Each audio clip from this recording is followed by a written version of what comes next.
Saya tidak tahu sebenarnya yang didemo Denny Indrayana, tuyul politik SBY di Melbourne, Australia, Selasa 4 Juli 2023 itu Presiden Jokowi ataukah bosnya Denny Indrayana itu sendiri, yakni Susilo Bambang Yudhoyono, SBY.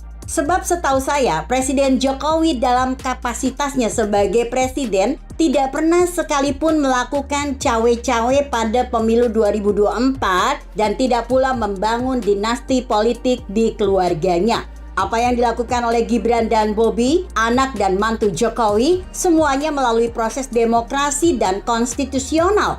Sangat berbeda jauh dengan apa yang dilakukan oleh Ibas dan AHY di Partai Demokrat yang tidak demokratis dan terdapat unsur pemaksaan. Apa yang dilakukan Presiden Jokowi juga sangat berbeda dengan apa yang pernah dilakukan oleh SBY ketika masih menjabat Presiden ke-6 RI. SBY saat itu justru terang-terangan ikut cawe-cawe menjelang Pilpres 2014 dengan mendukung penuh Hatta Rajasa untuk menjadi cawapresnya, Capres Prabowo Subianto. Itu hanya dikarenakan Hatta merupakan besan dari SBY sendiri.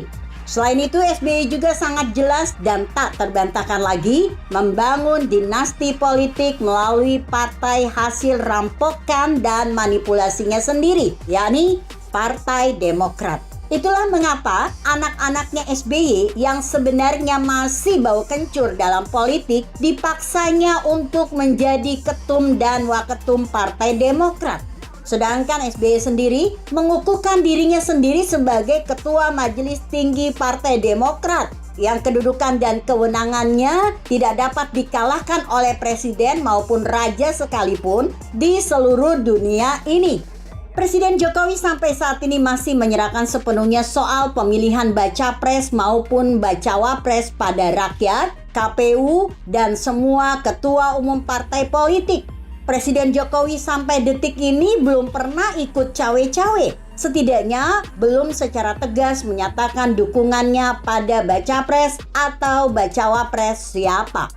Dan karena netralitas sikap politik Presiden Jokowi ini, banyak politisi dan pengamat politik kebingungan memprediksi siapa capres atau cawapres yang nantinya bakal didukung oleh Presiden Jokowi. Mungkin karena itulah sebagian besar politisi pendukung baca pres tertentu selalu mencoba memanfaatkannya dengan memberikan tafsiran dan bahkan klaimnya sendiri bahwa Presiden Jokowi mendukung capres A atau B dan lain-lainnya. Netralitas pilihan politik Presiden Jokowi ini memang akan membuat lawan-lawan politiknya kebingungan dan stres. Karena berbagai pergerakan politik Presiden Jokowi tidak mudah terbaca kemana arahnya. Orang-orang di luar pagar kekuasaan yang selama ini merana karena tak mendapatkan apa-apa seperti Rocky Gerung dan Denny Indrayana terus-menerus memprovokasi Presiden Jokowi dengan harapan agar Presiden Jokowi memanggil mereka dan memberinya jatah kekuasaan di akhir jabatannya.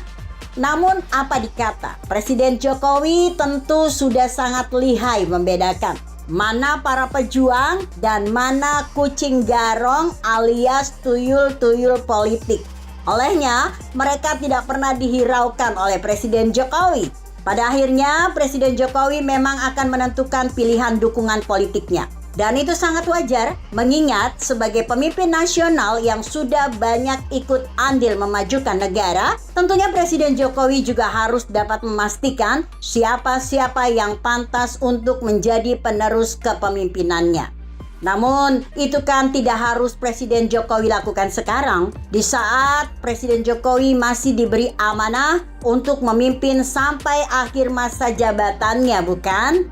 Maka biarlah Denny Indrayana dan manusia sejenisnya terus berkoar-koar menyerang Presiden Jokowi. Toh pada akhirnya gema suaranya akan menghantam genda telinganya bos besarnya sendiri, yakni SBY. Justru yang menjadi sebuah tanda tanya, mengapa Denny Indrayana terus-menerus menyerang pemerintahan Jokowi dari Australia?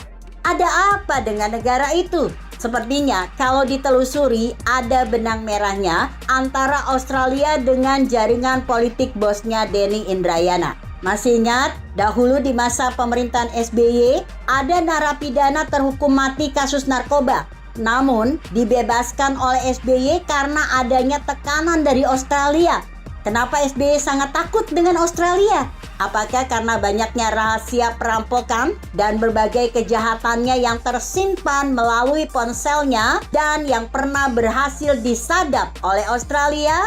Lalu SBY menjadi sosok politisi yang lemah gemulai. Tak pernah ada gebrakan kemajuan pembangunan kecuali puing-puing bangunan yang tersisa dari berbagai rampokan anak buahnya. Entahlah. Begitu kira-kira. Artikel ini ditulis Saiful Huda EMS yang disadur dari orbitindonesia.com dengan judul Tuyul Politik SBY, Denny Indrayana lakukan serangan ke Jokowi saat kunjungan presiden ke Australia. Bagaimana menurut Anda? Jika Anda berpendapat lain, tuliskan komentar Anda di bawah ini. Saya Emma Karisma 90.